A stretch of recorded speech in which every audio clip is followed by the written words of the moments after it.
500,000 টকা আপোনালোকক ৰূপ দেখাব, প্ৰলোভন দিব যে টকা 10,000 দিম তোমাৰ পৰিয়ালক ভোট দিয়া। মই কৈছো যদি যোনজন নেতাই টকা 10,000 5,000 দি ভোট কিনিব সেইজন নেতা ৰাইজৰ কাম নকৰে। তেওঁ নিজেই মানুহক টকা খৰচ কৰি নেতা হ'ব।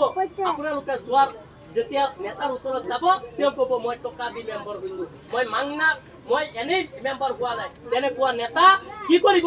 দুৰ্নীতি নকৰি কি কৰিব? দুৰ্নীতি কৰিবই লাগিব নিশ্চয়, হয়নে নাই? গতিকে মই আপোনালোকে কোনো এজন নেতাক আশ্ৰয় নিদিব। এনেকুৱা নেতাক আপোনালোকে যদি পাৰে উচিত প্ৰত্যুত্তৰ দি আপোনালোকৰ ঘৰৰ পৰা খেতি আপোনালোকক মই অনুৰোধ কৰিছো ধৈৰ্য শ্ৰদ্ধাৰ মোৰ অতিকৈ সন্মানীয় ব্যক্তিসকল ইয়াত সমবেত হৈছে। ইয়াত বয়োজ্যেষ্ঠ মানুহ আছে, ইয়াত মুৰব্বীয়াল মানুহ আছে, ইয়াত শিক্ষিত সমাজ আছে। গতিকে সকলো ইয়াত জ্ঞানী মানুহ, সকলোৱে বিবেক আছে। আজিকালি ছ'চিয়েল মিডিয়াত সকলোৱে বুজি পায়। গতিকে মোৰ পৰা মোতকৈ আপোনালোকে বহুত বুজি পাইছে।